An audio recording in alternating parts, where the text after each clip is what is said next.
കൊച്ചിനെ അംഗനവാടി വിട്ട് കഴിഞ്ഞിട്ട് ഇങ്ങോട്ട് വന്നപ്പോ നമ്മുടെ സരസിച്ചയുടെ മോന്റെ കല്യാണം അല്ലായിരുന്നു ഇന്നലെ. ആ വീട്ടിലോട്ടൊന്ന് കേറി ഞാൻ ചെന്നപ്പോ പുതുമോടിയായിട്ട് പെണ്ണിരുന്ന് ചായ കുടിക്കുക.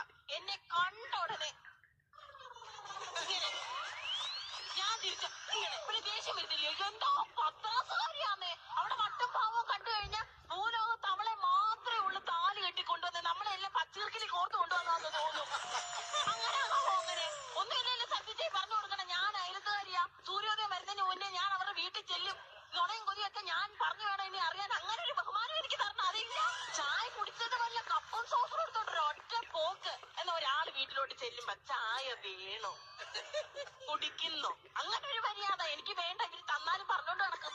പക്ഷെ ഞാന് സുമതി ഇന്നലെ വീട്ടിലോട്ട് വന്ന് ഞാൻ ചായ കുടിച്ചോണ്ടിരിക്കുക. സുമതി ചായ വേണോ നിനക്ക്? വേണ്ടെന്ന് അവള് പറഞ്ഞു. 1000 തവണ അവള് പറഞ്ഞു. പക്ഷെ ഞാൻ കൊടുത്തു. എന്നിട്ട് ഞാൻ പറഞ്ഞോണ്ട് കിടന്നില്ല ഞാൻ കുടിച്ചെന്റെ ബാക്കി ചായ കൊടുത്തേന്ന്. ആ ശീലം എനിക്കില്ല. അതുപോലെ ഇന്ന് രാവിലെ ഞാൻ ദോശ കഴിച്ചോണ്ടിരുന്നപ്പോ സുഹാസിനി ഇങ്ങോട്ട് വന്നു. ഞാൻ പറഞ്ഞു, സുഹാസിനി ദോശ വേണോ? ദോശ കഴിക്കു നീ. നാണുള്ളവരാണെങ്കിൽ വേണ്ടാന്ന് പറയും, പക്ഷെ ഒറ്റയടിക്ക് അവള് വേണോന്ന് പറഞ്ഞു.